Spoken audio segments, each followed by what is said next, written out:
আসসালামু আলাইকুম। আপনার উপর শান্তি বর্ষিত হোক। প্রিয় শরীদ, খাতমে কামালির 40তম ধাপে আপনাকে স্বাগতম।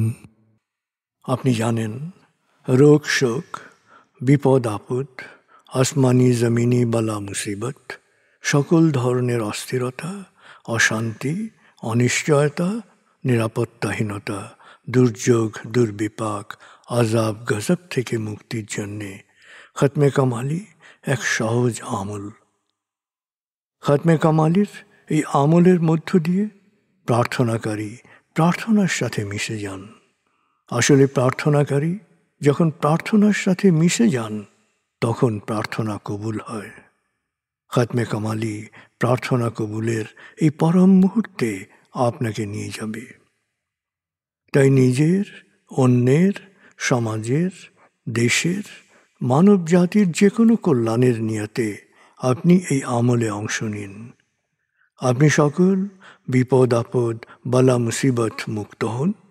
আপনার জন্যে কল্যাণকর সকল দোয়া আল্লাহ কবুল করুন। সব সময় আল্লাহ আমাদেরকে তার রহমতের ছায়ায় রাখুন। এই কামনা করে আমি শহীদ আল বুখারী মহাজাতক খাতমে কামালির পুরো প্রক্রিয়ায় আপনার সাথে থাকছি। আসুন এবার আমরা ডুবে যাই সত্যের গভীরে।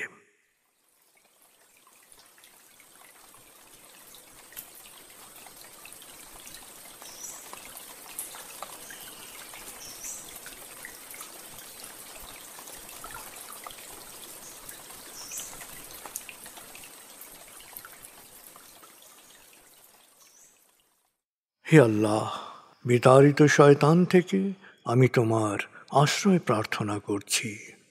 দয়াময় মেহেরবান আল্লাহর নামে। আয়াতুল মুলক। হে আল্লাহ, সকল ক্ষমতার মালিক, তুমি যাকে ইচ্ছা ক্ষমতা দান করো, যাকে ইচ্ছা ক্ষমতাচ্যুত করো, যাকে ইচ্ছা সম্মানিত করো, যাকে ইচ্ছা অপমানিত করো। তুমি সর্বশক্তিমান, সকল কল্যাণ ও মঙ্গলের আধার। তুমি দিনকে ছোট করে বড় করো রাত, আবার রাতকে ছোট করে বড় করো দিন। তুমি প্রাণহীনে দাও প্রাণ, আর প্রাণবন্তকে করো প্রাণহীন। তুমি যাকে চাও বেহিসাব রিজিক দান করো। সূরা আলে ইমরান আয়াত 26-27। আয়াতুল কুরসি। আল্লাহ ছাড়া কোনো উপাস্য নেই।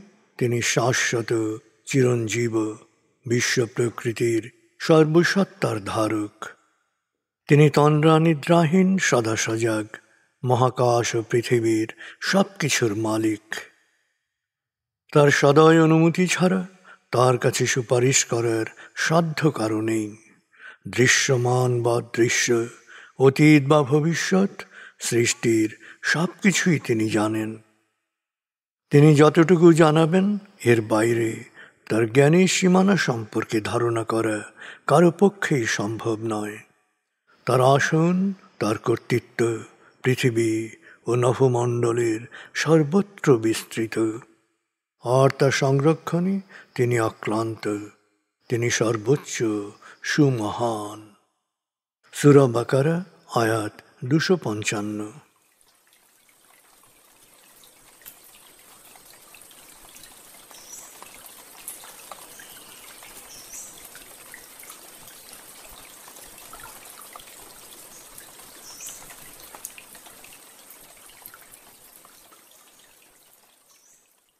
আসুন আমরা ধীরে ধীরে ডুবে যাই হৃদয়ের গভীরে নবী প্রেমে।